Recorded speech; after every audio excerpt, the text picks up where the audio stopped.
Namaste students, my name is Sunil Kumar and this is our YouTube channel Summation. In this channel, we will discuss about JEE mathematics topics. I hope you will get benefited from this channel. All the best for those who is preparing for JEE. So on this positive note, आइए एक simple question को discuss करते हैं. Question है given a family of lines a times 2x plus y plus 4 plus b times x minus 2y minus 3 is equal to 0. The number of lines belonging to the family at a distance root 10 from point P 2, minus 3 each. Option A है 0, मतलब ऐसा कोई line है ही नहीं. B option है only एक ही line है. C option है मतलब दो ऐसा लाइन हो सकता है. डी ऑप्शन है ऐसा 4 लाइन्स है जो पॉइंट पी से रूट 10 डिस्टेंस पे होगा. ठीक है बच्चों, तो पहले ये बताओ, कोई प्लेन में एक पॉइंट है, इस प्लेन में, तो इस पॉइंट से कितने नंबर ऑफ लाइन पास हो सकते हैं? हम क्लास 9 में पढ़ चुके हैं कि इस पॉइंट से इनफाइनाइट नंबर ऑफ, किसी एक पॉइंट से इनफाइनाइट नंबर ऑफ लाइन पास कर सकता है. ठीक है, तो वही इनफाइनाइट नंबर ऑफ लाइन क्या बोल देते हैं? Family of lines. उसका बेसिक चीज क्या है, बेसिक कॉमन थिंग्स क्या है कि वो एक पर्टिकुलर पॉइंट से पास कर रहा है, वो फिक्स पॉइंट से पास कर रहा है. ठीक है, तो इसी फिक्स पॉइंट से पास करने वाला दो लाइंस को हम ले लिए. कोई दो लाइन को इसमें जो इस फिक्स पॉइंट से पास कर रहा है, ये फिक्स पॉइंट है, इससे पास करने वाला हम दो लाइन ले लिए. उसका नाम दे दिए L1 इक्वल टू 0. L1 कहने का मतलब A1x plus B1y plus C1 equal to 0. और दूसरा लाइन ले लिए इसी फैमिली ऑफ लाइंस में, इसी इनफाइनाइट नंबर ऑफ लाइंस में से दूसरा लाइन ले लिए L2 इक्वल टू 0, मतलब A2x plus B2y plus C2 equal to 0. और ये फिक्स पॉइंट है इस फैमिली का, जो इनफाइनाइट नंबर ऑफ लाइंस का ये फिक्स पॉइंट है जिससे ये पास कर रहा है. इसमें से दो लाइन L1 और L2 हम चूज कर लिए. अब इसका फॉर्म के बारे में डिस्कस करते हैं कि फॉर्म क्या हो सकता है फैमिली ऑफ लाइन का. दो लाइन कोई भी रेंडमली दो लाइन हम ले लिए L1 equal to 0, L2 equal to 0, तो फॉर्म क्या हो जाएगा? एक फॉर्म तो ये है कि A times L1 plus B times L2 equal to 0, मतलब A times L1 plus B time L2. Where L1 L2 क्या है? दो रेंडम लाइन है कोई भी इस फैमिली ऑफ लाइन का. और A1 A2 क्या है? A और B क्या है? वेरिएबल्स है, पैरामीटर है, जो डिसाइड करेगा कि इस इनफाइनाइट फैमिली ऑफ लाइंस में कौन से लाइन का इक्वेशन होगा. ठीक है, ये आफ्टर ऑल ये लीनियर इक्वेशन देगा, कोई एक लाइन का इक्वेशन देगा. ठीक है, वो किसी एक पर्टिकुलर कोई लाइन का इक्वेशन होगा इस इनफाइनाइट फैमिली ऑफ, जो एक फिक्स पॉइंट से पास करेगा. तो ए बी क्या है? पैरामीटर डिसाइड करेगा, वेरिएबल पैरामीटर जो डिसाइड करेगा कि इस इनफाइनाइट फैमिली में से कौन सा लाइन है.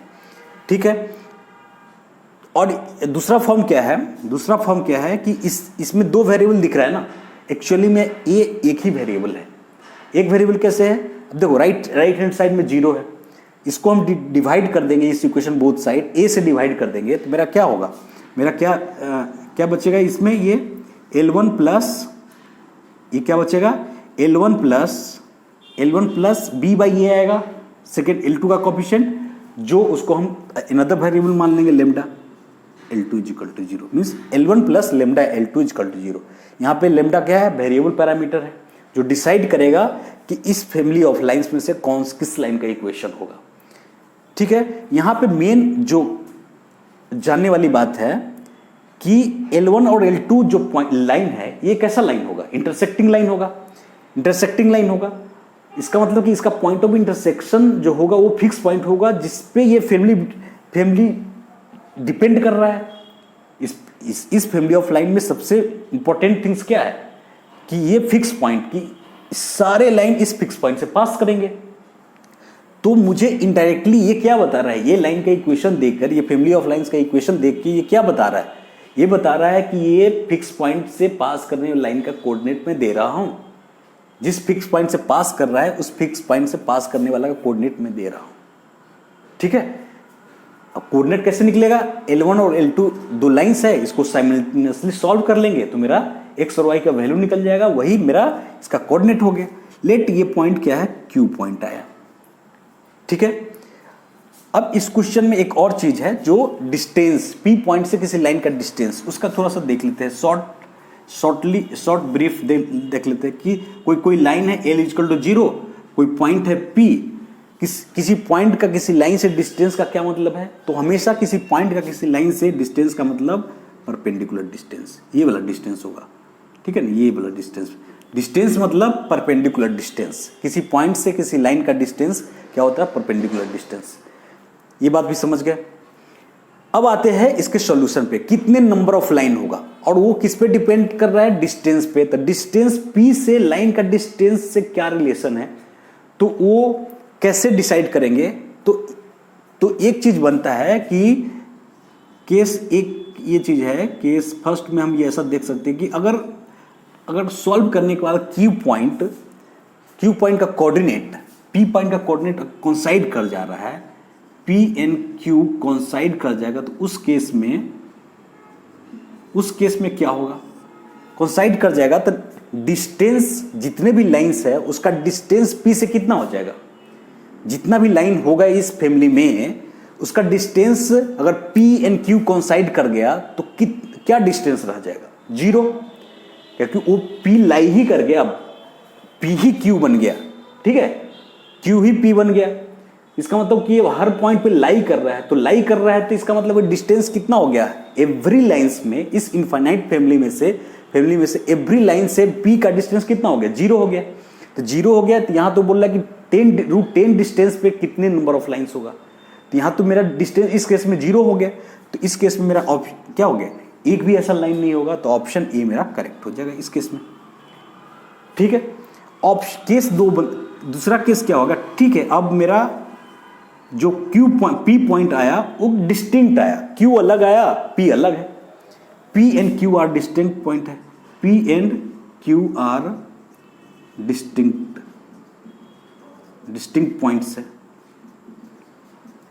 अब इस केस में क्या होगा, अब डिस्टिंक्ट पॉइंट हो, लेट माना कि पी पॉइंट यहां कोई है 2, -3, यहां पे कोई पी पॉइंट है, तो अब हम डिस्टेंस पी का इस फैमिली ऑफ लाइंस में जितने मेंबर्स है, जितने इनफाइनाइट नंबर्स लाइंस है, उससे पी का डिस्टेंस कितना होगा, तो मिनिमम कितना हो सकता है, मिनिमम मैक्सिमम की देख लेते हैं, मैक्सिमम डिस्टेंस कितना होगा, मिनिमम कब होगा, मैक्सिमम कब होगा, इन बिटवीन में हो क्या होगा, उसके बारे में देख लेते हैं। तो इस इनफाइनाइट नंबर ऑफ लाइंस में से एक लाइन ऐसा भी होगा जो इस पी पॉइंट से पास कर रहा होगा।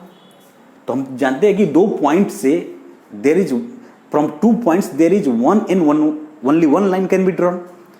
तो इस पॉइंट से भी एक लाइन पास होगा जो P से पास करके Q से होके जाएगा, क्योंकि इस फैमिली में तो इनफाइनाइट नंबर ऑफ लाइंस है, तो P से तो पास कर ही सकता है ना एक लाइन।